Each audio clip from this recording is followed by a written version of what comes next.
অনুসরণীয়, অনুকরণীয়। এখন রাসূল সাল্লাল্লাহু আলাইহি ওয়াসাল্লামের এই আদর্শ সার্বজনীন কেন? কেন এই আদর্শ যেই অনুসরণ করবে সেই কল্যাণকামী হবে, কল্যাণ প্রাপ্ত হবে? এর কারণটা কি? কোন কারণে? সাথে সাথে রাসূল আকরাম সাল্লাল্লাহু আলাইহি ওয়াসাল্লাম কেন গোটা সৃষ্টি জগতের জন্য অনুসরণীয়, অনুকরণীয়?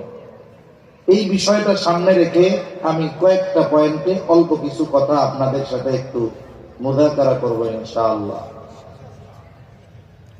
অল ইন্ডিয়া মুসলিম পার্সোনাল ল এর প্রতিষ্ঠাতা সদস্য মুফতি খালিদ সাইফুল্লাহ রহমানী হাফিজাহুল্লাহ, হযরতে রাসূল সাল্লাল্লাহু আলাইহি ওয়াসাল্লামকে নিয়ে ছোট্ট একটা রিসালা আছে, কিতাব আছে। বাংলাতে যেটার অনুবাদ মাকতাবাতুল আশরাফ থেকে হয়েছে, আরো অন্যান্য লাইব্রেরি থেকে হতে পারে। মানবতার নবী মুহাম্মদুর রাসূলুল্লাহ সাল্লাল্লাহু আলাইহি ওয়াসাল্লাম, তিনি তার এই কিতাবের ভিতরে কয়েকটা পয়েন্ট উল্লেখ করেছেন কে হতে পারে গোটা সৃষ্টি জগতের জন্য অনুসরণীয়, যাকে অনুসরণ করলে কোনো ধরনের চিন্তা আসবে না, কোনো ধরনের ঝামেলার মধ্যে পড়তে হবে না, যার অনুসরণ মানুষকে সফলতার সর্বোচ্চ অবস্থানে পৌঁছিয়ে দিবে। কে হতে পারে? কোন যোগ্যতা সম্পন্ন ব্যক্তি এইরকম অনুসরণীয় হতে পারে যে যাকে অনুসরণ করার নির্দেশ আল্লাহ তাআলা দিয়েছেন? তিনি কয়েকটা বিষয়ের কথা উল্লেখ করেছেন। এই বিষয়গুলো নিয়েই একটু আমি আলোচনা করব আপনাদের সাথে ইনশাআল্লাহ। এক নাম্বার, যিনি গোটা সৃষ্টি জগতের জন্য অনুকরণীয় হবেন, অনুসরণীয় হবেন, অবশ্যই অবশ্যই তাকে নির্দিষ্ট গোত্র, নির্দিষ্ট জাতি, নির্দিষ্ট এলাকার জন্য প্রেরিত হলে হবে না। তাকে প্রেরিত হতে হবে গোটা সৃষ্টি জগতের জন্য। আমার আপনার নবীজির আগে যত নবী দুনিয়ায় আসছেন, কোন নবী গোটা সৃষ্টি জগতের জন্য আল্লাহ তাআলা প্রেরণ করেন নাই। জলিলুল কদর পয়গম্বর আদম আলাইহিস সালাতু ওয়াস সালাম মুসলিম মানব জাতির পিতা, কিন্তু উনি গোটা মানব জাতির জন্য নবী নয়। ইব্রাহিম আলাইহিস সালাম, আল্লাহ তাআলা বলেন মিল্লাতা আবিকুম ইব্রাহিম হুয়া সাম্মাকুমুল মুসলিমিন, মুসলিম মিল্লাতের পিতা ইব্রাহিম আলাইহিস সালাম, সকল মুসলমানের পিতা, তিনি আমাদের নাম দিয়েছেন মুসলমান। তিনি সকল মুসলমানের পিতা, মুসলিম মিল্লাতের পিতা, কিন্তু সব মুসলমানের জন্য তিনি নবী নয়। আল্লাহ তাআলা কুরআনুল কারীমে বেশ কয়েকজন নবী রাসূলের কথা বর্ণনা করেছেন। যেমন আল্লাহ তাআলা বলেন ওয়া ইলা আদিন আখাহুম হুদা, আল্লাহ রাব্বুল আলামিন আদ গোত্রের জন্য তাদের ভাই হুদ আলাইহিস সালামকে নবী হিসাবে প্রেরণ করেছেন। ওয়া ইলা সামুদ আখাহুম সালিহা, সামুদ গোত্রের জন্য আল্লাহ তাআলা তাদের ভাই সালেহ আলাইহিস সালামকে নবী হিসাবে প্রেরণ করেছেন। ওয়া ইলা মাদিয়ানা আখাহুম শুআইবা, আল্লাহ তাআলা মাদিয়ানবাসীর জন্য তাদের ভাই শুআইব আলাইহিস সালামকে নবী হিসাবে প্রেরণ করেছেন। জলিলুল কদর পয়গম্বর মুসা আলাইহিস সালাম কালিমুল্লাহ, ইহুদিদের দাবি যে তিনি শুধু ইহুদিদের নবী। মুসা আলাইহিস সালাতু ওয়াস সালাম জলিলুল কদর পয়গম্বর রূহুল্লাহ, তিনি শুধু নাসারাদের নবী, খ্রিস্টানদের নবী। তাহলে আমার আপনার আগে যত নবী দুনিয়াতে এসেছেন, কেউ কোন গোত্রের জন্য নবী, কেউ কোন এলাকার জন্য নবী, কেউ কোন সম্প্রদায়ের জন্য নবী, কিন্তু আমার আপনার নবীর ব্যাপারে স্বয়ং আল্লাহ তাআলা বলেন কুল ইয়া আইয়ুহান নাসু ইন্নী রাসূলুল্লাহি ইলাইকুম জামিআ। আল্লাহ তাআলা বলেন হাবিব আপনি বলেন ইয়া আইয়ুহান নাস, হে মানব সম্প্রদায়, ইন্নী রাসূলুল্লাহি ইলাইকুম জামিআ, আমি তোমাদের নিকটে আল্লাহ তাআলার কাছ থেকে প্রেরিত হয়েছি, আল্লাহর নিকট থেকে তোমাদের সকলের জন্য প্রেরিত, সকলের জন্য রাসূল।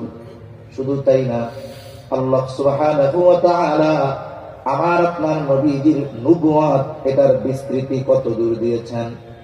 এমনটা নয় যে শুধুমাত্র মানব জাতি যেখানে বসবাস করে এই পৃথিবী, এই আলমের জন্য যে তিনি শুধু নবী, এমনটা নয়। বরং আল্লাহ সুবহানাহু ওয়া তাআলা কুরআনুল কারীমের মধ্যে বলেন, আলহামদুলিল্লাহি রাব্বিল আলামিন। আল্লাহ তাআলা বলেন, সকল প্রশংসা আল্লাহর জন্য, যিনি হলেন জগৎ সমূহের রব, প্রতিপালক। তার মানে এই যে জগৎ, শুধু পৃথিবী নামক একটা জগৎ নয়, আরো অগণিত জগৎ আল্লাহ তাআলা সৃষ্টি করেছেন। এই সময়টাতে যারা মহাকাশ নিয়ে গবেষণা করে, এরা মাঝে মধ্যে আমাদেরকে নতুন নতুন এক জগতের খবর দেয়, যে অমুক নতুন একটা গ্রহের সন্ধান পাওয়া গেছে। বিশ্ববাসী আন্দোলিত হয়ে উঠে, চিন্তা করে যে আহারে, এরা কত গবেষণা করতেছে। কিন্তু আল্লাহ তাআলা ১৫০০ বছর আগে জানিয়ে দেন, এই জগৎ শুধু একটি নয়, আরো অগণিত জগৎ আল্লাহ তাআলা সৃষ্টি করেছেন। যত জগৎ আছে, যদি প্রাণী থাকে, প্রাণ থাকে, সকলের রব যিনি, তিনি কে? তাহলে আল্লাহ রব্বুল আলামিন, জগৎ সমূহের রব, প্রতিপালক। এই রব আল্লাহ আমার আপনার নবীজির ব্যাপারে বলেন, ওয়ামা আরসালনাকা ইল্লা রাহমাতাল লিল আলামিন। আল্লাহ তাআলা বলেন, আপনাকে আমি জগৎ সমূহের জন্য রহমত হিসাবে প্রেরণ করেছি। তার মানে যত জগৎ আছে, সব জগতের রব হলেন আল্লাহ। আর যত জগৎ আছে, সব জগতের জন্য রহমত হলেন মুহাম্মাদুর রাসূলুল্লাহ সাল্লাল্লাহু আলাইহি ওয়াসাল্লাম। তার মানে গোটা সৃষ্টি জগতে একটা ইঞ্চি জায়গা নাই যেই জায়গার রব আল্লাহ নয়। আছে এরকম জায়গা? যেই জায়গার রব আল্লাহ, ওই জায়গার রহমত মুহাম্মাদুর রাসূলুল্লাহ। এই জন্য আমার আপনার নবীজির এই নবুয়ত শুধু নির্দিষ্ট এলাকা কেন্দ্রিক নয়, শুধুমাত্র আরবদের জন্য নয়, বরং আমার আপনার নবীজির এই নবুয়তের বিস্তৃতি কত দূর। কবি কত সুন্দর কথা বলে, রবুবিয়ত খোদা কি হ্যায় জাহাঁ তাক, নবুয়তি মুস্তাফা কি হ্যায় ওহা তা। যেই জায়গায় আল্লাহ তাআলার রবুবিয়ত, ওই জায়গায় আমার আপনার নবীজি রহমত। তাহলে গোটা সৃষ্টি জগতে যা আছে, কি আছে, কতটুকু আছে, এটা তো নির্ণয় বর্তমান দুনিয়ার বিজ্ঞান নয়, বরং আরো যদি বিজ্ঞান উন্নতি সাধন করে, পরিপূর্ণ রহস্য, এর শেষ সীমা জানা অসম্ভব। যেমন দেখুন, আমরা উপরে যা দেখি, বলি এটারে আকাশ। কি বলি এটাকে? আকাশ। এর উপরের স্তরকে বিজ্ঞান বলে মহা আকাশ। এর উপরে যেটা, এটার তো কুল কিনারা খুঁজে পায় না। এবার এটাকে কি কয়? এটা হলো মহাশূন্য। কি বলে? মহাশূন্য। তাদের ভাষায় এই মহাশূন্যে যত সৃষ্টি আছে, এগুলো নির্ণয় করা বিজ্ঞানের দ্বারা অসম্ভব।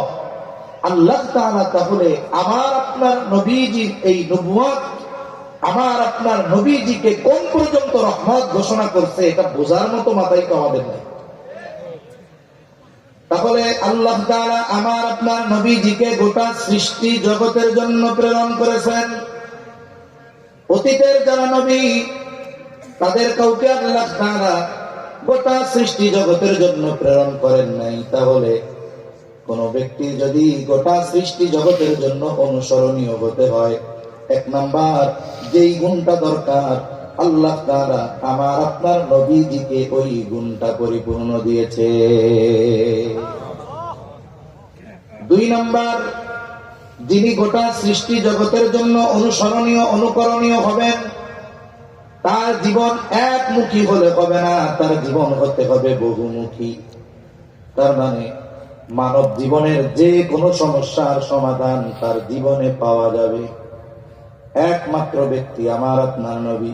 মনে করেন একজন ব্যক্তি চিন্তা করলো যে আমি একজন আদর্শ স্বামী হব, আদর্শ স্বামী। এখন উনি চিন্তা করলেন তাইলে এই ক্ষেত্রে কাকে অনুসরণ করা যায়? উনি চিন্তা করলেন ঈসা আলাইহিস সালামকে তাইলে আমি অনুসরণ করব। বলেন তো, ঈসা আলাইহিস সালামকে আল্লাহ তাআলা আসমানে উঠায় নেওয়ার আগ পর্যন্ত উনি কি বিবাহ শাদী করছেন? বিবাহ তো করেন নাই। তাহলে বোঝা গেল যদি কেউ আদর্শ স্বামী হতে চায় তাহলে সেই ব্যক্তি ঈসা আলাইহিস সালামের অনুসরণ করলে হবে না। যদি সে নবীজি সাল্লাল্লাহু আলাইহি ওয়াসাল্লামের অনুসরণ করে আদর্শ স্বামী হওয়ার জন্য যা দরকার সব নবীজির জীবন থেকে পাবে। এখন মনে করেন একজন শাসক হয়েছে, শাসক, সে চিন্তা করলো আমি একজন আদর্শ শাসক হব, কাকে অনুসরণ করব, কে হবে আমার আইডল? তিনি চিন্তা করলেন তাইলে মূসা আলাইহিস সালামকে আমার আইডল বানাবো। মূসা আলাইহিস সালাতু ওয়াস সালাম জলিলুল কদর পয়গম্বর, আল্লাহ তাআলার সাথে কথা বলতেন, তাওরাত আল্লাহ ওনার উপরে নাযিল করেছেন, কিন্তু উনি রাষ্ট্র পরিচালনা করেন নাই। কিন্তু আমার আপনার নবীর দিকে যদি আমরা তাকাই, কেউ যদি আদর্শ শাসক হতে চায় নবীজির অনুসরণে আদর্শ শাসক হতে পারবে কি পারবে না? এখন কেউ যদি চায় আমি সেনাপতি, যুদ্ধের ময়দানে আমি আদর্শ সেনাপতি হব, সে যদি অন্য কারো অনুসরণ করে, ঈসা আলাইহিস সালামের অনুসরণ করে, সে পারবে না। কিন্তু আমার আপনার নবীজির অনুসরণ যদি করে আদর্শ সেনাপতি হতে পারবে। তিনি এমন সেনাপতি ছিলেন যুদ্ধের ময়দানে পেছনে থাকতেন না।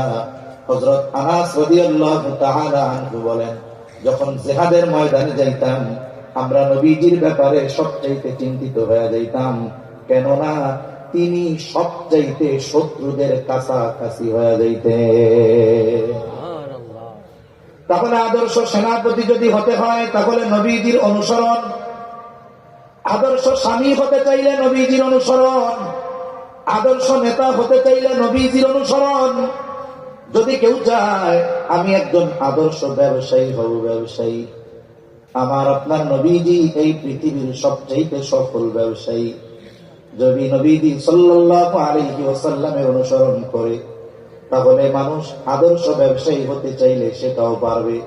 এক কথায় মানব জীবনের এমন কোন দিক নাই যে দিকটার সমাধান আমার আপনার নবীজির জীবনে না। এমন এক বহুমাত্রিক জীবন আমার আপনার নবীজির জীবন, বহুমুখী জীবন। কারো জীবনে আছে শুধু সুখ আর সুখ, কারো জীবনে কষ্ট আর কষ্ট, কিন্তু আমার আপনার নবীর জীবনে সব কিছু পাওয়া যায়, সব কিছু পাওয়া যায়। এবং সেটা এমন ব্যালেন্স যে উম্মত যদি চায় অনুসরণ করা তার জন্য কঠিন না। এমন এক জীবন আমার আপনার নবীজিকে আল্লাহ তাআলা দিয়েছেন। তাহলে তার জীবন হবে বহুমুখী, তার মানে মানব জীবনের সব সমস্যার সমাধান তার জীবনে পাওয়া যাবে। এটা হলো আমার আপনার নবীজির জীবন। এই জন্যই তো আয়েশা সিদ্দিকার কাছে যখন মানুষেরা জানতে চাইতো, আয়েশা আপনি আমাদেরকে নবীজির চরিত্রের ব্যাপারে বলেন, এই জন্য আয়েশা সিদ্দিকা রাদিয়াল্লাহু তাআলা আনহা জবাব দিতেন, কানা খুলুকুল কুরআন, কুরআনই হলো তার চরিত্র। 3 নাম্বার যে বিষয়টা লাগবে গোটা সৃষ্টি জগতের জন্য অনুসরণীয় হওয়ার জন্য, তার দ্বারা এমন কিছুর পূর্ণতা আসবে যা তার পূর্বে পূর্ণতা লাভ করে নাই। আল্লাহ তাআলা আমার আপনার নবীজির মাধ্যমে এমন কিছু বিষয়ের পূর্ণতা দিয়েছেন যা আমার আপনার নবীজির আগে আল্লাহ পূর্ণতা দেয় না। আমার আপনার নবীজির মাধ্যমে গুরুত্বপূর্ণ অনেকগুলো বিষয়ের পূর্ণতা আল্লাহ তাআলা দিয়েছেন। 1 নম্বর, আল্লাহ তাআলা আমার আপনার নবীজির মাধ্যমে শরীয়তের পূর্ণতা প্রদান করেছেন। আমার আপনার নবীজির মাধ্যমে আল্লাহ তাআলা নিয়ামতের পূর্ণতার ঘোষণা দিয়েছেন। কুরআনুল কারীমে আল্লাহ তাআলা জানায় দেন, আল-ইয়াওমা আকমালতু লাকুম দীনাকুম ওয়া আতমামতু আলাইকুম নি'মাতি ওয়া রাদিতু লাকুমুল ইসলাম দীনা।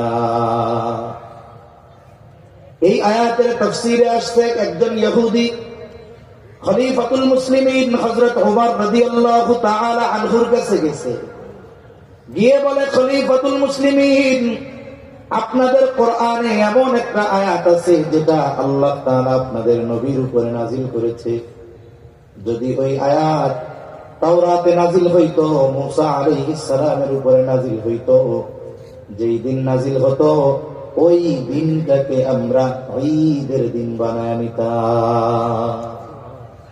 হযরত ওমর রাদিয়াল্লাহু তাআলা আনহু একটু আগ্রহের সাথে জিজ্ঞাসা করলেন, কোন সে আয়াত যেই আয়াত তাওরাতে নাজিল হলে, মুসা আলাইহিস সালামের উপরে নাজিল হলে ওই দিন ঈদের দিন বানায় নিতা? তখন ওই ইহুদি বলে, এই আয়াত। ওমর রাদিয়াল্লাহু তাআলা আনহু বলেন, আল্লাহর শপথ, এই আয়াত কোন দিন, কোথায়, কার উপরে নাজিল হয়েছে আমি জানি। এই আয়াত নাজিল হয়েছে আমার আপনার নবীজির উপর বিদায় হজে আরাফার দিন জাবালে রহমতে। এই আয়াতে আল্লাহ তাআলা শরীয়ত পূর্ণতার ঘোষণা দিয়েছেন।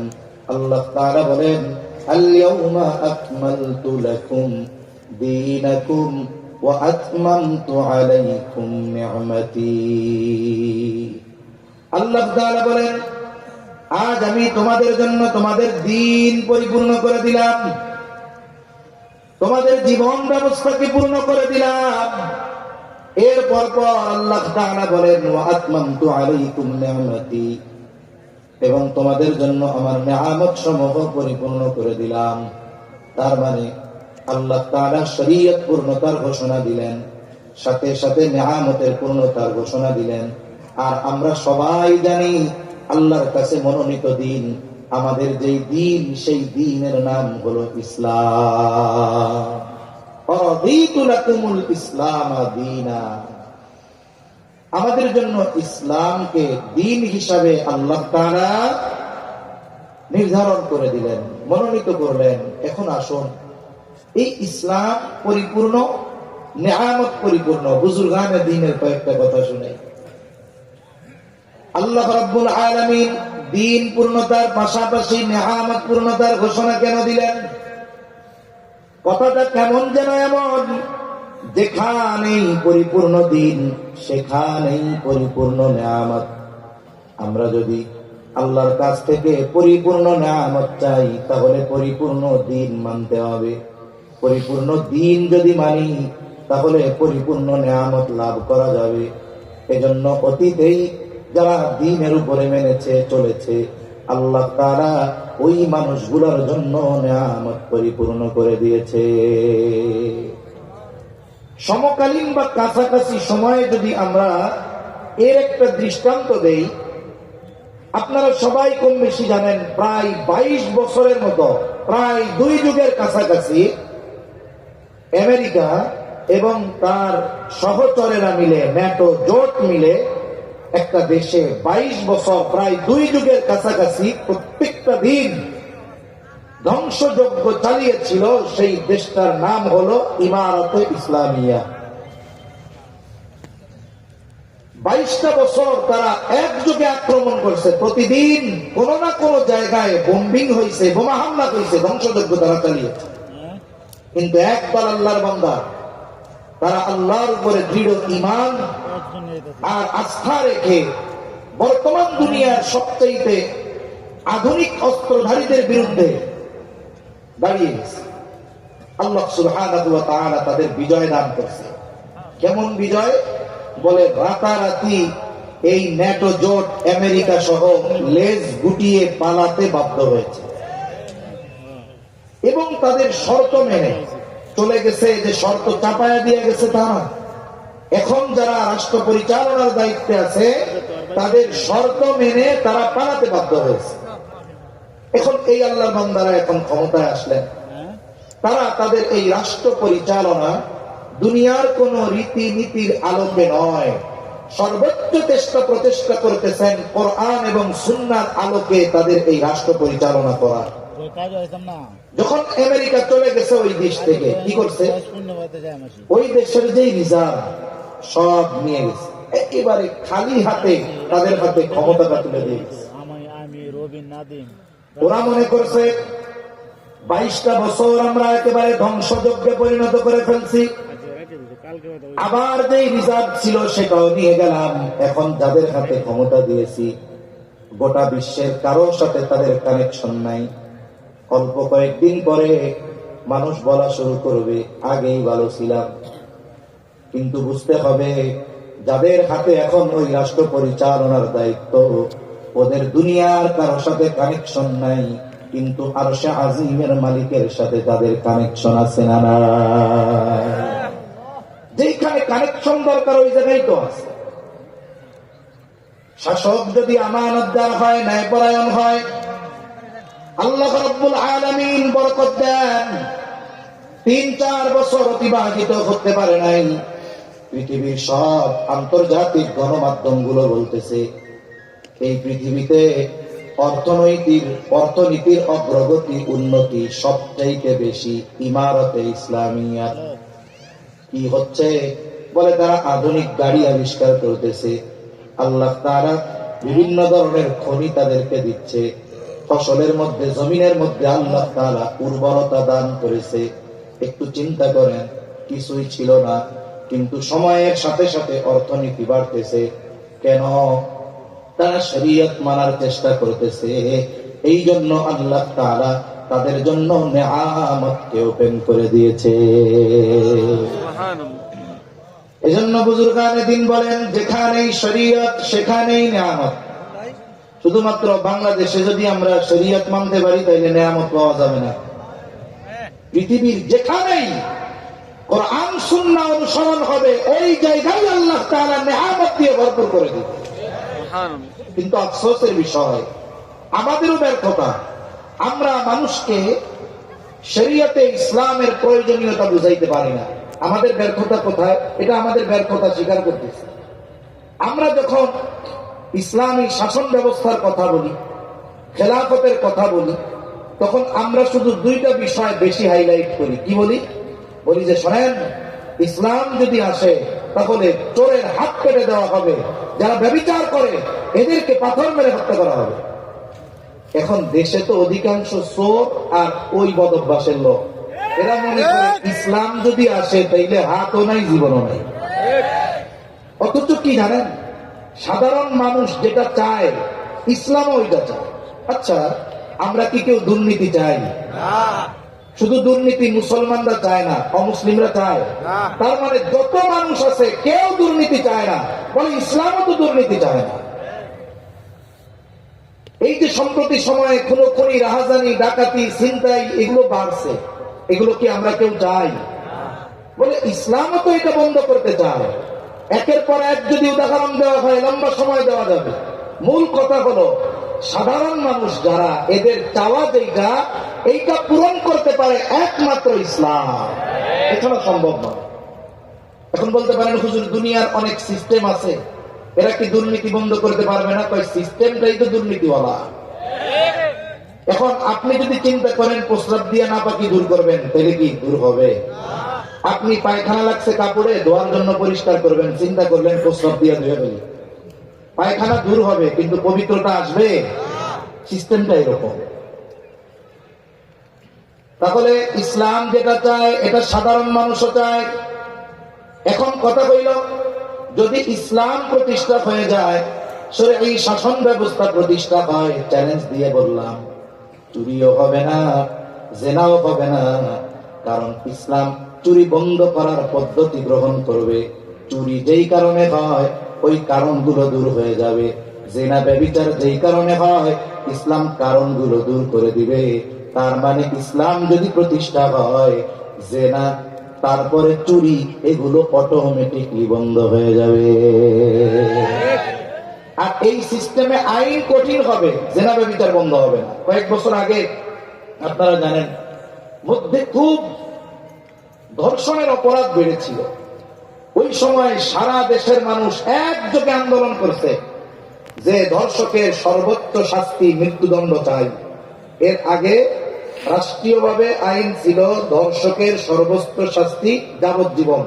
এটা কিন্তু সর্বোচ্চ শাস্তি, তার মানে নিচের শাস্তিও আছে, বুঝছেন তো? আইনের ফাঁক ফকর কোথায়?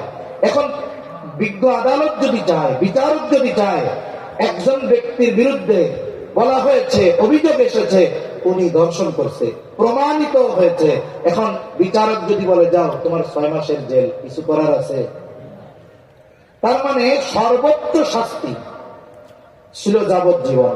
এরপরে আন্দোলন করা হইল, সর্বোচ্চ শাস্তি বাড়ানো হলো মৃত্যুদণ্ড।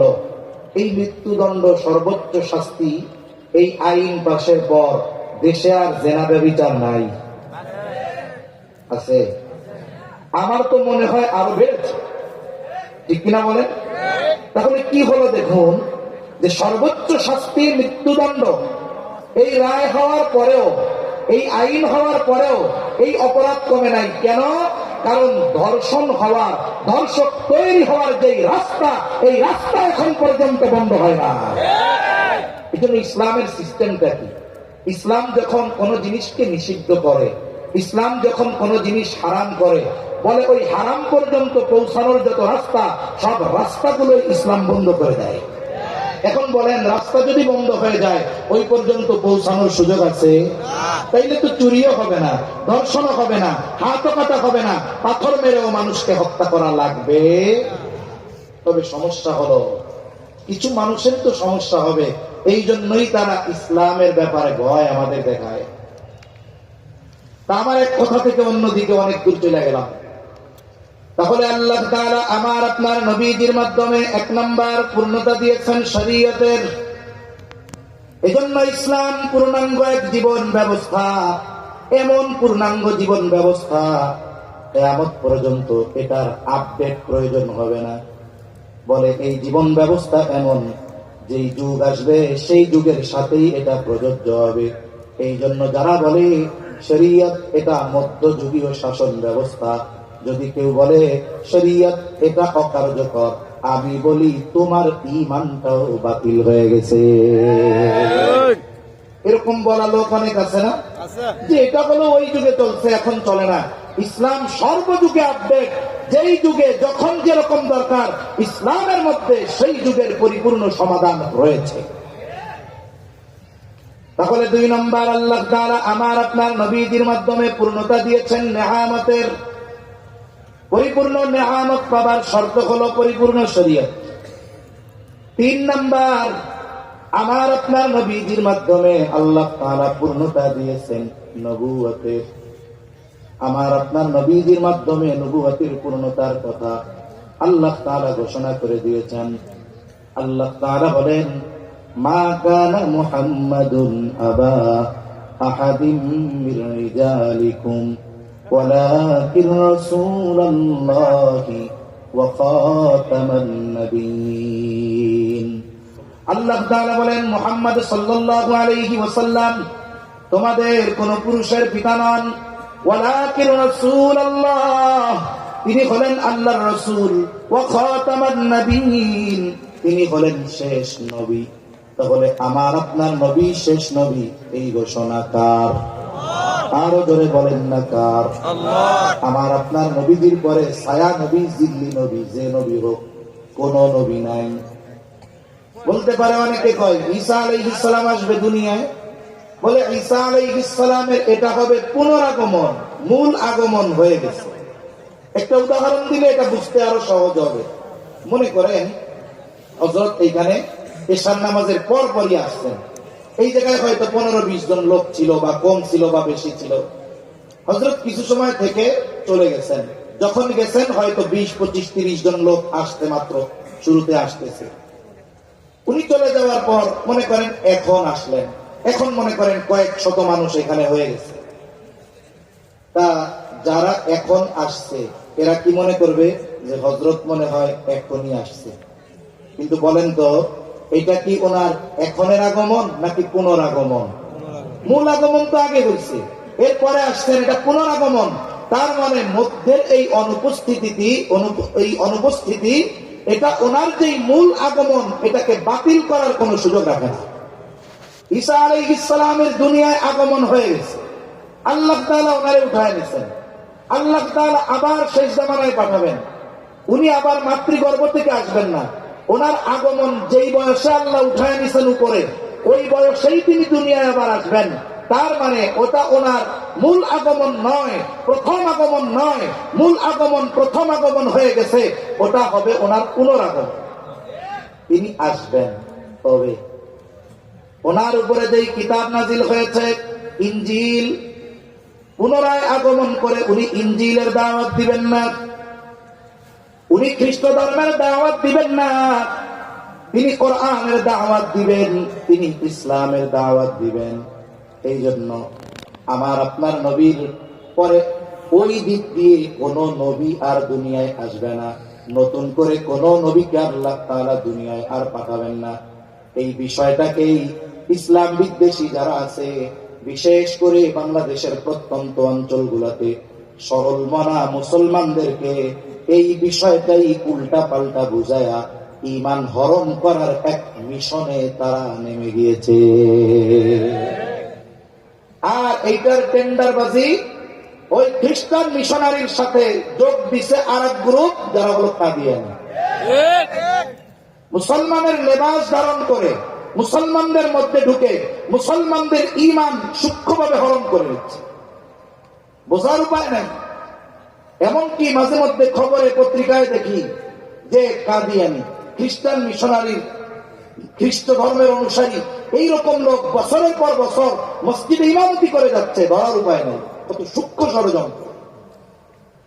তাহলে বলেন, যদি কেউ খতমে নবুয়তকে অস্বীকার করে, যদি কেউ এই কথাও বলে আমার আপনার নবীর পরে ছায়া নবী, জিল্লি নবী, অমুক নবী, তমুক নবী আসবে, এসেছে, বলেন তো তার ঈমান আছে না নাই? কারণ একজন ব্যক্তির বেঈমান হওয়ার জন্য গোটা কোরআন অস্বীকার করার প্রয়োজন নাই। কোরআনের একটা পারা অস্বীকার করা লাগবে না, কোরআনের একটা সূরা অস্বীকার করা লাগবে না, কোরআনের একটা রুকু অস্বীকার করা লাগবে না, কোরআনের একটা আয়াত অস্বীকার করা লাগবে না, কোরআনের একটা লাইন অস্বীকার করা লাগবে না, কোরআনের একটা শব্দ অস্বীকার করা লাগবে না। কেউ যদি কোরআনুল কারীমের একটা অক্ষর বিশ্বাস করে, বেঈমান হওয়ার জন্য এটাই যথেষ্ট। তাহলে আল্লাহ তাআলার সুস্পষ্ট ঘোষণা, আমার আপনার নবী শেষ নবী, এই সুস্পষ্ট ঘোষণার পরে যারা বিভিন্ন ইনিয়ে বিনিয়ে খতম নবুয়তকে অস্বীকার করতে চায়, এরা যে বেঈমান এ ব্যাপারে কোনো সন্দেহ নাই। তাইলে খতমে নবুয়তকে অস্বীকার করলো যারা, কাদিয়ানী যারা, এরা তো কাফের। আমরাও সরকারের কাছে তো এই আবেদন করি যে তাদেরকে কাফের ঘোষণা করা হোক। এই দাবি যখন করা হয়, কিছু সুশীল মুসলমান আছে। সুশীল মুসলমান বুঝেন? সুশীল হলো তারা নামাজ কালাম পড়বে, কিন্তু আবার গোনা টোনা সব করবে। তার মানে এরা চায় আল্লাহ খুশি থাকবে, শয়তানও যেন বেজার না হয়। এরকম সুশীল কিছু মুসলমান আছে না? তখন বলবে, আরে এই হুজুররা এত চিৎকার চেঁচামেচি করে কেন? যেহেতু আল্লাহ ওদের কাফের বলছে, তাহলে সরকার ঘোষণা করলেও কাফের, না করলেও কাফের। কথা তো ঠিক আছে, তবে এই জায়গায় তো একটা রহস্য আছে। কি বলে ওরা যে কাফের? আচ্ছা, মুসলিম ছাড়া আমাদের বাংলাদেশে বিভিন্ন ধর্মের অনুসারী আছে না নাই? আমরা কি কখনো বলছি যে সরকার মহোদয় রাষ্ট্রীয়ভাবে হিন্দুদেরকে হিন্দু ঘোষণা করতে হবে? বলছি কোনদিন? খ্রিস্টানদের খ্রিস্টান ঘোষণা করতে হবে কোনদিন বলছি? কেন বলি নাই? কারণ এই সমাজে হিন্দুরা বসবাস করে হিন্দু পরিচয়ে, খ্রিস্টান বসবাস করে খ্রিস্টান পরিচয়ে, বৌদ্ধ বসবাস করে বৌদ্ধের পরিচয়ে, কিন্তু এই সমাজে কাদিয়ানীরা বসবাস করে কুফরি আকীদাকে বিশ্বাস করে, খতমে নবুয়তকে অস্বীকার করে, মুসলমান পরিচয়ে বসবাস করে। এই জন্যই তাদের নির্দিষ্ট একটা পরিচয় দরকার, ঠিক কিনা বলে? তাদেরকে যদি জিজ্ঞাসা করা হয় তোমাদের ধর্ম কি, বলে ইসলাম। তুমি কি? বলে আমি মুসলমান। তার সার্টিফিকেট, তার আইডি কার্ডে ধর্মীয় পরিচয় যখন ইসলাম লেখে, নিজেকে যখন মুসলিম পরিচয় দেয়, অথচ খতমে নবুয়তকে অস্বীকার করে, বলেন তো এদের মুসলমান বলার কোনো সুযোগ আছে নাকি? যেহেতু তারা কাফের, তাদেরকে কাফের ঘোষণা করতে সমস্যা কি? না করার ফলে কি হলো? সরলমনা মুসলমানদের মধ্যে নিজেদের মূল পরিচয় লুকিয়ে যখন তারা ঢুকে পড়ে, ছলে বলে কলে কৌশলে আমাদের দেশের অধিকাংশ মানুষ তারা জীবিকা নির্বাহ করতে গিয়ে দিন সম্পর্কে গভীর জ্ঞান অর্জন করতে পারে না। তারা মোটামুটি দিন যতটুকু জানে শিখে, এর পেছনে বড় অবদান ওলামা হযরতদের, হক্কানি পীর মাশায়েখদের, মসজিদের ইমাম সাহেবদের ওয়াজ মাহফিল থেকে কিছু তারা শিখে। কিন্তু ওই মানুষগুলো তো দ্বীনের গভীর জ্ঞান অর্জনের মতো সুযোগ নেই। ওই কাদিয়ানীরা পরিচয় গোপন করে আমার মতো লেবাস পরে গিয়ে ওদের মধ্যে ওয়াসওয়াসা ঢুকায় দেয়। একটা সময় ওই মানুষটা নিজের অজান্তে অমুসলিম হয়ে যায়। এই যে পরিচয় গোপন করে যে ঈমান বিধ্বংসী খেলায় মেতে উঠছে, এই জন্যই আমরা ওদের পরিচয়টা রাষ্ট্রীয়ভাবে কাফের ঘোষণার জন্য ওলামা হযরত এই আন্দোলনে নেমেছেন। ঠিক কিনা বলেন? এলে আমাদের অসুবিধা নেই। এমনকি তারা তাদের পরিচয় গোপন করে মক্কা মদিনায় প্রবেশ করে। চিন্তা করে দেখেন, এটা গভীর ষড়যন্ত্র। কাদিয়ানীদেরকে শুধু আলাদা ভাবলে সুযোগ নাই, গোটা পৃথিবীর খ্রিস্টান সম্প্রদায়, ইসলাম বিদ্বেষীরা এদেরকে সবচেয়ে বেশি ডোনেট করে। সেজন্য সাবধান, এই ব্যাপারে আমাদের সচেষ্ট আর সতর্ক থাকতে হবে। তা না হলে আমাদের ঈমানের দেয়ালে ওরা করাঘাত করবে, ফাটল সৃষ্টি করার অপচেষ্টা করবে। এজন্যই তাদের পরিচয়টা ওই হিন্দু, বৌদ্ধ, খ্রিস্টানের পরিচয় যেমন ক্লিয়ার, ওদের পরিচয়টাও ক্লিয়ার। আমরা কখনো এই কথা বলি নাই যে কাদিয়ানীদেরকে দেশ থেকে বের করে দাও। কোন আলেম এই কথা বলে নাই যে কাদিয়ানীদেরকে হত্যা করো, তাদেরকে দেশ থেকে বের করে দাও। আমরা বলি এই দেশের নাগরিক, সে সরকারি ফ্যাসিলিটি গ্রহণ করবে, কোনো অসুবিধা নাই, নাগরিক সুবিধা ভোগ করবে, কোনো অসুবিধা নাই, তবে মুসলিম পরিচয় নয়, কাদিয়ানী কাফের পরিচয় এগুলো গ্রহণ করতে হবে। তাদের পরিচয় ক্লিয়ার করা দরকার। তা না হলে সময়ের সাথে সাথে আমাদের জন্য বড় বিপদের পূর্বাভাস পরিলক্ষিত হচ্ছে। এ দায়িত্ব আমরা যদি মনে করি এই দাবি শুধু মাদ্রাসার ওলামা তলাবা ইনাদের, পীর মাশায়েখদের ওনাদের, না না, এই দাবি প্রত্যেকটা ইমানদারের হৃদয়ের দাবি হওয়া দরকার। ঠিক কিনা? তাহলে আমার আপনার নবী নিজেও বলতেছেন, আনা খাতামুন নবীন লা নবিয়্যা বাদি, আমি শেষ নবী, আমার পরে কোনো নবী নাই। তাহলে আল্লাহ তাআলার পক্ষ থেকে সুস্পষ্ট ঘোষণা, নবীজির পক্ষ থেকে সুস্পষ্ট ঘোষণা। এরপরে যদি কেউ কাদিয়ানীদের এই আকীদার ব্যাপারে সন্দিহান হয়, তাহলে ওই কাদিয়ানী যেমন খতমে নবুয়তকে অস্বীকার করার কারণে কাফের, আর যারা কাদিয়ানীদেরকে কাফের মনে করে না, আমার তো মনে হয় তাদেরও ঈমান থাকবে না। এজন্য ইনিয়ে বিনিয়ে তাদেরকে সাপোর্ট দেওয়ার কোন সুযোগ নাই। সুস্পষ্ট কথা। 4 নম্বর, আমার আপনার নবীজির মাধ্যমে আল্লাহ তাআলা আখলাকের পূর্ণতা প্রদান করেছেন, উত্তম চরিত্রের পূর্ণতা প্রদান করেছেন। আমার আপনার নবীজির আগে যত নবী এসেছে, সব নবী উত্তম চরিত্রওয়ালা নবী, কোনো সন্দেহ নাই। কিন্তু আমার আপনার নবী শুধু উত্তম চরিত্রওয়ালা নবী এমনটা নয়, বরং আমার আপনার নবী উত্তম চরিত্রে পরিপূর্ণতা দান করনেওয়ালা নবী। নবীজির চারিত্রিক গ্রাফটা কেমন? অনেক সময় হসপিটালে যাদের অবস্থা একটু সংকটময় থাকে, আইসিইউ সিসিইউতে যখন ভর্তি করা হয়, তখন এই ব্যক্তির শারীরিক অবস্থা কি এটা পর্যবেক্ষণের জন্য একটা মনিটর থাকে। মনিটর দেখছেন না? এই মনিটরের মধ্যে এইরকম আঁকা বাঁকা দাগ থাকে, আঁকা বাঁকা দাগ। যদি কোনো সময় কোন রোগীর ক্ষেত্রে এমনটা হয়, দাগটা পুরো সমান হয়ে গেছে, তাইলে বোঝা গেল যে এই লোকের আর হার্টবিট নাই, এই লোক এখন শেষ। তাকে ক্লিনিক্যালি ডেড ঘোষণা করা হয়। হয়তো সামান্য একটু হার্টবিট আছে, মেশিনের মাধ্যমে আছে, কিন্তু স্বাভাবিকভাবে ক্লিনিক্যাল ডেথ মানে কি? স্বাভাবিকভাবে এর আর বাঁচার উপায় নাই। অল্প কিছু সময় বা কয়েকদিনের মধ্যে বাকি যতটুকু আছে ওইটুকু নিস্তেজ হয়ে যাবে। এই যে গ্রাফ উঁচু নিচু থাকে, উঁচু নিচু, আমার আপনার নবীজির চরিত্র হলো এমন সুন্দর চরিত্র যে আমার আপনার নবীজির যত পরিচয় আছে, যত দিক আছে, প্রত্যেক জায়গার চরিত্র হলো 100-100, 100-100। যেমন মনে করেন আমাদের সমাজে অনেক মানুষ আছে বাবা হিসাবে ভালো, কিন্তু ওই লোকটা যখন নতুন এক পরিচয় হয়, সে এখন শ্বশুর হয়েছে, বলে শ্বশুর হিসাবে সে বাবার মতো ভালো হইতে পারে নাই। এই লোকটা এমনি ভালো, কিন্তু যখন স্বামী হয়েছে, স্বামী হিসাবে তার অবস্থানটা ভালো না। এই যে আমাদের যত পরিচয় আছে, প্রত্যেকটা পরিচয়ে পরিপূর্ণ উত্তম আখলাক অর্জন করা আমাদের জন্য অসম্ভব। কেউ বাবা হিসাবে ভালো, তো স্বামী হিসাবে ওই ভালোটা আর ওই পরিমাণ না, একটু নিচু।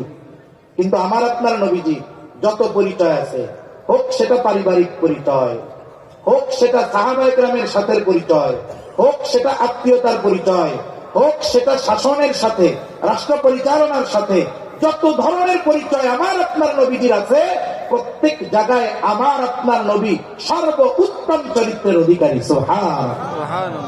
অনেকে বলে না যে লোকটা বাবা হিসাবে ভালো, কিন্তু শ্বশুর হিসাবে ভালো হইতে পারে নাই। তার মানে বাবা হিসাবে তার গুণ ভালো, শ্বশুর হিসাবে কম। আমার আপনার নবীর ব্যাপারে ওই রকম নয়। বলে প্রত্যেক জায়গায় আমার আপনার নবীজির চরিত্র সর্বোত্তম লেভেলে, এমন এক চরিত্র। রাসূল আকরাম সাল্লাল্লাহু আলাইহি ওয়াসাল্লাম বলেন, ইন্নামা বুইসতু লিউতাম্মিমা মাকারিমাল আখলাক। নবীজি সাল্লাল্লাহু আলাইহি ওয়াসাল্লাম বলেন, আমাকে উত্তম চরিত্র পরিপূর্ণতা প্রদানার্থে প্রেরণ করা হয়েছে। তার মানে আমার আপনার নবী শুধু উত্তম চরিত্রওয়ালা নবী নয়, আমার আপনার নবী হলেন উত্তম চরিত্র পরিপূর্ণতা দান করনেওয়ালা নবী।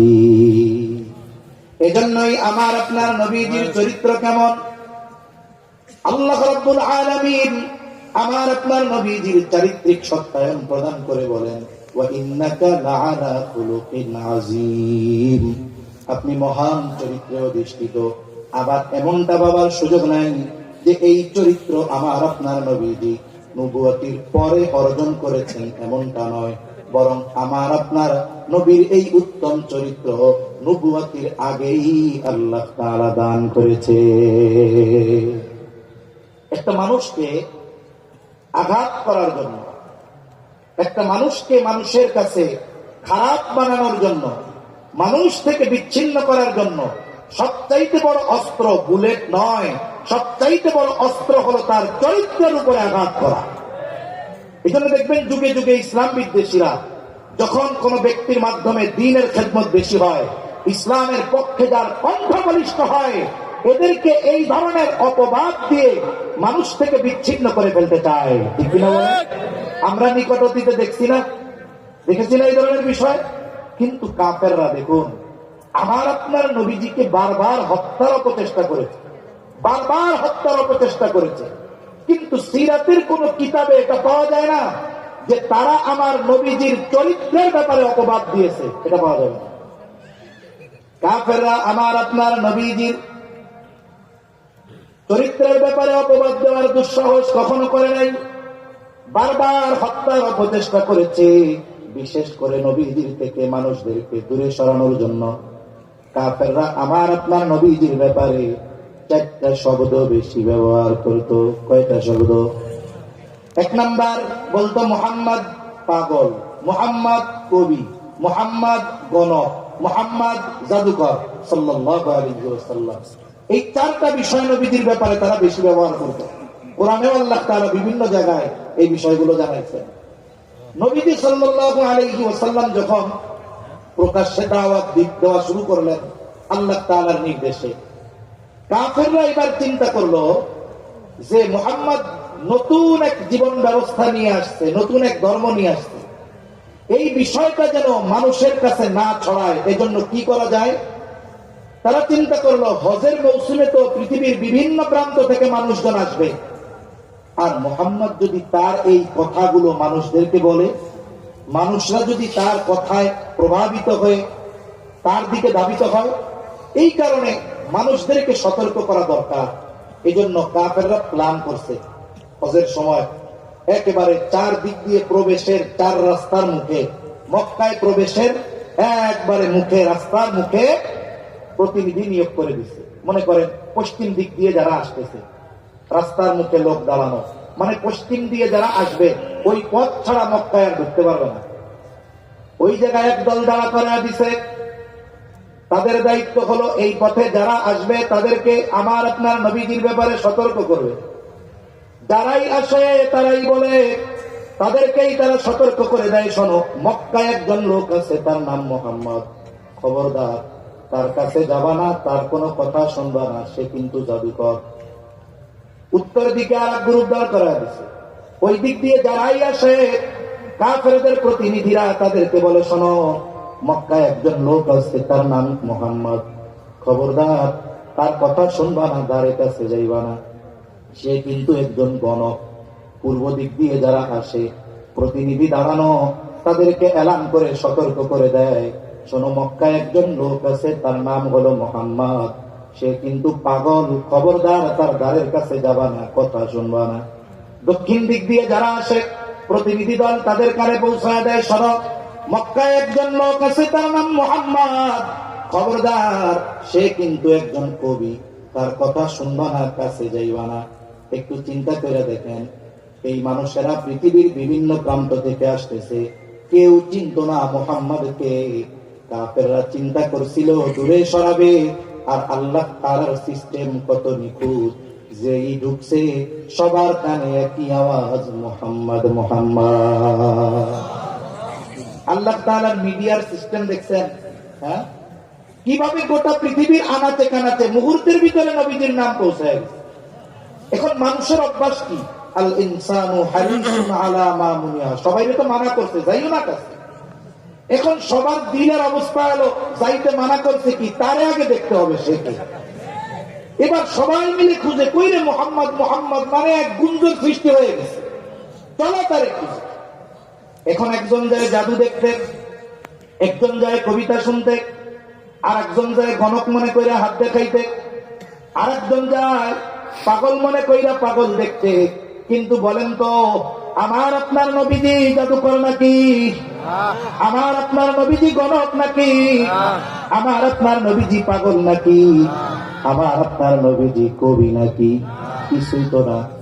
তবে আমার আপনার নবীর কাছে এই সমস্ত কিছু নাই। আমার আপনার নবীজির কাছে যেটা ছিল সেটা হলো কোরআন।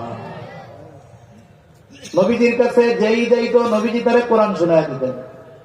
আমি মাঝে মধ্যে একটু ভাবি আর কি, যে বাংলাদেশে অনেক সময় কেরাত সম্মেলন হয় না, কেরাত সম্মেলন, বিভিন্ন দেশের আন্তর্জাতিক কারি সাহেবরা আসেন, বিভিন্ন দেশের আন্তর্জাতিক কারি সাহেবরা আসেন। অনেক সময় অনেক মুসল্লি আমাদের কাছে এসে একটু অভিযোগ অনুযোগ করে, আমাদের বাংলাদেশের মুসলমান এমনি যা হোক তা হোক, বুঝছেন, কিন্তু যদি কোনো ইমাম সাহেবের দাড়ি না থাকে এর পিছনে নামাজ পড়বো? মনে করেন একজন মুসল্লি 5 ওয়াক্ত নামাজ পড়ে, প্রত্যেক দিন সে শেভ করে। এখন তিনি মসজিদে আসলেন, আইসা দেখলেন যে ইমাম নামাজ পড়াবে এর দাড়ি নেই। কিছু আমাদের করা লাগবে না, ওই দাড়িবিহীন মুসল্লি ইমাম রে পিটাইয়া বের করবে, এই মিয়া ইমামতি করতে আসতো আর মুখে দাড়ি নেই না, অথচ নিজের মুখে কিন্তু দাড়ি নেই। তার মানে কি, একজন ইমাম সাহেব, একজন মুয়াজ্জিন, একজন আলেম, একজন কারি, তার মুখে দাড়ি থাকবে না, এটা কেমনে হতে পারে? এটা আমাদের দেশের মানুষের একটা ভালো ধারণা, এটা আমি পজিটিভ মনে করি। এখন ওই যে বিভিন্ন দেশের কারি সাহেবরা আসে, অনেক সময় অনেকের ক্লিন শেভ, দাড়ি নাই। হুজুর আমাদের দেশে কি কারি সাহেবের অভাব পড়ছে? কেন? বিভিন্ন দেশের কারি সাহেবরা আসে, হুজুর মুখে দাড়ি নাই, সুন্নাতের খবর নাই, কিন্তু হুজুর যেই তিলাওয়াত করে একেবারে কলিজাটা কেমন যেন ভাইটা যায়। যখন কিরাত পড়ে কারি সাহেব, বিশেষ করে লম্বা টান দেয়, ওই সময়টাতে কি হয় বলেন তো? ওই সময়টাতে যখন লম্বা টান দেয়, দীর্ঘ শ্বাসের টান দেয়, তখন মানুষ বুঝে যে এইবার টান হইতেছে। মানুষের মধ্যে একটা আবেগ একটা ঢেউ সৃষ্টি হয়, কেমন যেন কোমর বাইন্দা রেডি হয় যে উনি যেই তিলাওয়াত শেষ করবে সাথে সাথে বজ্রকণ্ঠে গোটা ময়দানে তাকবীরের আওয়াজে প্রতিধ্বনি উঠে, ঠিক কিনা বলেন? এই যে একটু চিন্তা করেন, কারি সাহেব তিলাওয়াতের পরে সবাই যে আল্লাহু আকবার বলল, কেউ তো নারায়ে তাকবীর বলে নাই, বলছে? এই যে যে আবেগ দরদ আওয়াজ, আল্লাহর বরত্বের ঘোষণা, এটা কেন আসলো? বলে কোরআন তিলাওয়াতের প্রভাব দিলের মধ্যে আসছে, ওইটার থেকে এই তাকবীরের আওয়াজ বের হয়েছে জবান। তাহলে একজন সুন্নাতবিহীন দাড়িবিহীন মানুষের জবানে তিলাওয়াত শুনে একজন মূর্খ মানুষ যে কোরআন বুঝে না, তার অন্তরেও যদি এতটা প্রভাব আসতে পারে, আর আল্লাহ তাআলা স্বয়ং যার কাছে কোরআন নাজিল করেছেন তার ওই জবানে যারা তিলাওয়াত শুনতো তাদের অন্তরের অবস্থা কি হইতো এটা আল্লাহই ভালো জানে। ওরা চেষ্টা করতো নবীজির থেকে দূরে সরায় দেওয়ার জন্য, আর নবীজির কাছে আইসা দেখতো ইনি এমন মানুষ, ইনি তো পাগল হইতে পারে না, ইনি তো জাদুকর হতে পারে না, ইনি তো গণক হতে পারে না। নবীজি কোরআন শোনায় দিতেন, আল্লাহ তাআলা হয়তো অনেকের অন্তরে ঈমানের নূর প্রজ্বলিত করে দিতেন। সুবহান। তাহলে যেই কথাটা বলতেছিলাম যে দেখুন যে কাফেররা আমার আপনার নবীজিকে হত্যার চেষ্টা বারবার করেছে, কিন্তু নবীজির চরিত্রের ব্যাপারে অপবাদ দেওয়ার দুঃসাহস করে নাই। আর মানুষদেরকে নবীর থেকে দূরে রাখার জন্য যে বিষয়গুলো তারা বলতো, এই 4টি বিষয় কোন ব্যক্তির চারিত্রিক ত্রুটির কারণ হতে পারে না। তাহলে আমার আপনার নবীর দ্বারা আল্লাহ তাআলা উত্তম চরিত্রের পূর্ণতা প্রদান করেছেন, এই সত্যায়ন আল্লাহ তাআলা করেছেন। শুধু তাই না, নবুয়তের আগেই আমার আপনার নবীজির চরিত্রের ব্যাপারে কাফেররা উপাধি দিয়েছে আল আমিন আস-সাদিক। সুবহান। আমার আপনার নবীজির চরিত্রের আরেকটা বৈশিষ্ট্য হলো, শরীয়তে ইসলামে যত কিছু নিষিদ্ধ আছে, হারাম আছে, নবুয়তের আগে অথবা নবুয়তের পরেও এমন কিছু জিনিস বৈধ ছিল যেটা নবুয়তের অনেক পরে অবৈধ হয়েছে। যেমন মদ পান, এটা নবুয়তের আগেও কোনদিন আমার আপনার নবী মদ পান বহুদূর, মদের আসরের কাছেও আমার নবী যায় নাই। নবুয়তের পরে মদ হারাম হওয়ার আগে এটা তো পান করা বহুদূর। তার মানে শরীয়তে ইসলামে যত কিছু নিষিদ্ধ আছে, হারাম আছে, এমন কোন কাজ নবুয়তের পরে তো বহুদূর, আমার আপনার নবীজির দ্বারা নবুয়তের আগেও কোনদিন সংঘটিত হয় না। না হলে কি হইতো? কাফেররা বলতো তুমি তো এক সময় এটা করছো, এখন তুমি বলতেছো এটা করা যাবে না। এই কথাটুকু বলার সুযোগও আল্লাহ তাআলা কাফেরদেরকে আমার আপনার নবীজির ব্যাপারে দেন নাই। এমন এক পূর্ণ পবিত্র চরিত্র আমার আপনার নবী, এবং এই চরিত্রের পূর্ণতা আমার আপনার নবীর মাধ্যমে হয়েছে। আর আমার আপনার নবীজির চরিত্রের সত্যায়ন আরশে আজিমের মালিক করেছেন। সুবহানাল্লাহ। তাহলে আমার আপনার নবীজির দ্বারা আল্লাহ তাআলা 1 নম্বর শরীয়তের পূর্ণতা দিয়েছেন, 2 নম্বর নিয়ামতের পূর্ণতার ঘোষণা দিয়েছেন, 3 নম্বর নবুয়ত পরিপূর্ণতার ঘোষণা দিয়েছেন, 4 নম্বর আখলাক পরিপূর্ণতার ঘোষণা দিয়েছেন। এখন আসেন মূল আলোচনায় যাই, কথাও শেষের দিক। তাহলে যেই ব্যক্তি গোটা সৃষ্টি জগতের জন্য অনুসরণীয় হবে, 1 নম্বর তিনি গোটা সৃষ্টি জগতের জন্য প্রেরিত হবেন। 2 নম্বর তার জীবন হবে বহুমুখী, মানব জীবনের প্রত্যেকটা সমাধান তার সিরাত, তার জীবনী থেকে পাওয়া যাবে। 3 নম্বর তার দ্বারা এমন কিছু বিষয় পূর্ণতা পাবে যা তার পূর্বে পূর্ণতা লাভ করে নাই। 4 নম্বর তার কাছে প্রেরিত ওহীর বিধান, তার জীবন আদর্শ সিরাত তার অনুসারীদের কাছে নির্ভুলভাবে সংরক্ষিত থাকতে হবে। আমার আপনার নবীজি 1000 বছর আগে দুনিয়া থেকে গেছেন, যেই কোরআন আল্লাহ নাযিল করেছে 1500 বছর পরে একটা নুকতা পরিবর্তন হয়েছে? জোরে বলেন হয়েছে? হয় না। বরং আল্লাহ তাআলা এইটা হেফাজতের জিম্মাদারি নিজে নিয়েছেন। শুধুমাত্র কোরআনের শব্দ এটা হেফাজতের জিম্মাদারি নিয়েছেন আল্লাহ, এমনটা নয়। প্রাথমিক দিক যখন ওহী নাযিল হইত, নবীজি সাল্লাল্লাহু আলাইহি ওয়াসাল্লাম বারবার জবান আউড়াইতেন, জিবরাইল আলাইহিস সালাম শুনাইতো, তিনি জবান আউড়াইতেন।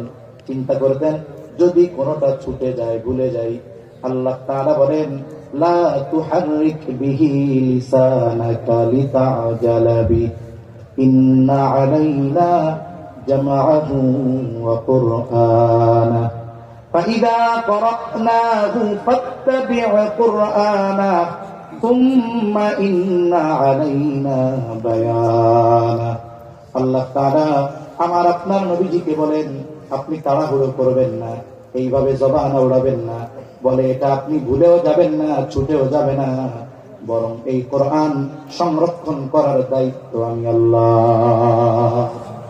জিবরাইল আলাইহিস সালাম যখন আপনারা এটা শোনায়, আপনি এটা একাগ্রতার সাথে শুনেন, আপনি ভুলবেন না। শুধু তাই না, আল্লাহ তাআলা বলেন সুম্মা ইন্না আলাইনা বায়ানা, এই কোরআনের তাফসীর ব্যাখ্যা হেফাজতের দায়িত্ব আল্লাহ নিয়েছেন। এজন্য কি হয়, যদি পৃথিবীর কেউ চেষ্টা করে যে কোরআনের কোন শব্দ, নুক্তা, অক্ষর পরিবর্তন করবে, এটা সম্ভব না। বলেন তো, যদি এই পৃথিবীর কেউ কোরআনের কোন অপব্যাখ্যা করে, তাহলে কি হয়? গোটা পৃথিবীর মুহাক্কিক, হাক্কানি উলামায়ে কেরাম সাথে সাথে ওই অপব্যাখ্যার প্রতিবাদ করেন, ঠিক কিনা বলেন? এজন্য এই কোরআনের শব্দ, অর্থ, মর্মার্থ, ব্যাখ্যা কোন কিছু পরিবর্তন করার সুযোগ নাই। সম্মানিত উপস্থিতি, এই কোরআন নির্ভুল আমাদের কাছে আছে না নাই?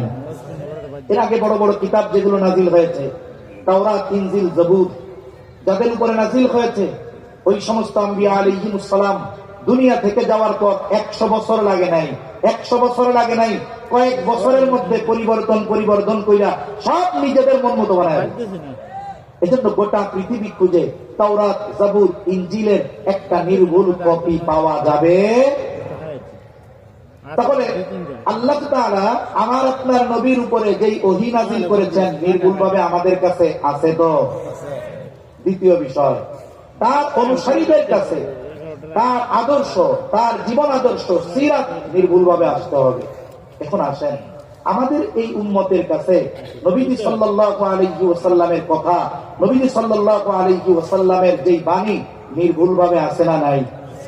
মুহাদ্দিসিনে কেরামের কি পরিমাণ মেহনত আর কষ্ট, এটা বলতে গেলে তো লম্বা সময় লাগবে।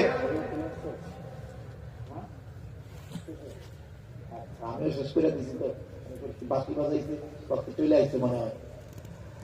তাহলে এই উম্মতের কাছে কতটা নির্ভুল ভাবে আছে চিন্তা করেন। একজন মুহাদ্দিস হাদিস বর্ণনা করার সময় কতটা সতর্কতা অবলম্বন করেছেন। আমরা যে কিতাবগুলো পড়ি হাদিসের, ইমাম বুখারী রাহমাতুল্লাহি আলাইহি, ইমাম মুসলিম রাহমাতুল্লাহি আলাইহি সহ যাদের সংকলিত হাদিসের কিতাবগুলো পড়ি, একটা হাদিস লিপিবদ্ধ করার আগে কতটা সচেষ্ট, সতর্ক, এরপরে তিনি তারপরে এটাকে সংরক্ষণ করেছেন, লিখেছেন। আমরা তো রেডিমেড পেয়ে গেছি লেখা, এজন্য আমরা তাদের ত্যাগের কথা বুঝতে পারি না, নির্ভুল ভাবে আসছে। এখন আসেন, আমাদের নবীজির ব্যক্তিগত জীবন সম্পর্কে আমরা যা জানি, অন্য কোন নবীর উম্মত জানে না। গোটা পৃথিবী খুঁজে ঈসা আলাইহিস সালামের একটা পরিপূর্ণ সিরাত পাবেন না। গোটা পৃথিবী খুঁজে ইহুদিরা দাবি করে মুসা আলাইহিস সালাম তাদেরই নবী, মুসা আলাইহিস সালামের একটা সিরাত পাবেন না। কিন্তু আমাদের কাছে আমাদের নবীজির চুল কেমন, আমাদের নবীজির দাড়ি কেমন, আমাদের নবীজির দাঁত কেমন, আমাদের নবীজির নাক কেমন, আমাদের নবীজির হাঁটা কেমন, আমাদের নবীজির হাসি কেমন, প্রত্যেকটা জিনিস সংরক্ষিত আছে না নাই? আমাদের নবীর স্ত্রীদের সাথে আচরণ কেমন, আমাদের নবীজির তার সাথীদের সাথে আচরণ কেমন, আমাদের নবীর কাফেরদের সাথে আচরণ কেমন, আমাদের নবীর নারীদের সাথে আচরণ কেমন, আমাদের নবীর যুদ্ধের ময়দানে আচরণ কেমন, প্রত্যেকটা জিনিস আমাদের কাছে আছে না নাই? তার মানে একজন মানুষ যদি শামায়েলে তিরমিজি দিল দিয়ে পড়ে, নবীজির সিরাতকে দিল দিয়ে পড়ে, আমার মনে হয় সে যদি পাপাচার থেকে বেঁচে থাকে, স্বপ্ন যোগে নবীজির দর্শন বারবার লাভ করতে পারবে। পৃথিবীর অন্য কোন উম্মত বা যারা মনে করে, দাবি করে আমরা ওই নবীর অনুসারী, তাদের কাছে, তাদের নবীর কাছে প্রেরিত ঐশী বিধান কিতাবটাও নির্ভুল ভাবে নাই, তাদের নবীজির আদর্শ সিরাতও নাই, অথচ আমাদের কাছে আমাদের নবীদের কয়টা দাড়ি পাচ্ছে এই হিসাবও আছে, ঠিক কিনা বলে? এটা অন্য কোন উম্মতের কাছে নাই। তাহলে বোঝা গেল কি, এই নবীর কাছে প্রেরিত ওহী, এই নবীর জীবন আদর্শ যদি কেউ অনুসরণ করে, তার ভুল পথে যাওয়ার কোনো সুযোগ নাই, বরং সে নির্দিষ্ট গন্তব্য, শেষ গন্তব্য এই নবীর অনুসরণের মাধ্যমেই জান্নাতে পৌঁছাতে পারবে। ঠিক কিনা বলেন? আর নবীজি সাল্লাল্লাহু আলাইহি ওয়াসাল্লাম বলেন, নবীজির এই অনুকরণ ব্যতীত আখিরাতে নাজাত পাওয়ারও কোনো উপায়। রাসূলুল্লাহ সাল্লাল্লাহু আলাইহি ওয়াসাল্লাম বলেন, কুল্লু উম্মতি ইয়াদখুলুনাল জান্নাতা ইল্লা মান আবা। নবীজি বলেন, আমার সব উম্মত জান্নাতে প্রবেশ করবে, আবা উম্মত ছাড়া। জিজ্ঞাসা করা হলো, ইয়া রাসূলুল্লাহ, আবা উম্মত কারা? নবীজি বলেন, মান আতাআনি দাখালাল জান্নাহ ওয়া মান আসানি ফাকাদ আবা। নবীজি বলেন, যে আমার আনুগত্য করবে, অনুসরণ করবে, সে জান্নাতে যাবে, আর যে আমার আনুগত্য করবে না, অনুসরণ করবে না, সে আবা উম্মত, সে জান্নাতে যেতে পারবে না। এখন বুঝে থাকলে বলেন, আল্লাহ তাআলা যে বললেন, লাকাদ কানা লাকুম ফি রাসূলিল্লাহি উসওয়াতুন হাসানাহ, অবশ্যই রাসূলের জীবন আদর্শের মধ্যে তোমাদের জন্য রয়েছে উত্তম আদর্শ। এখন বলুন, এই রাসূলের আদর্শ, রাসূলের সিরাত, জীবন আদর্শ অনুকরণ ব্যতি রেখে জান্নাতে যাওয়া সম্ভব হবে নাকি? সম্ভব নয়। তাহলে আমরা আমাদের জীবনকে সাজাবো রাসূলের রঙে, রাসূলের আলোয়, সুন্নাতের আলোকে।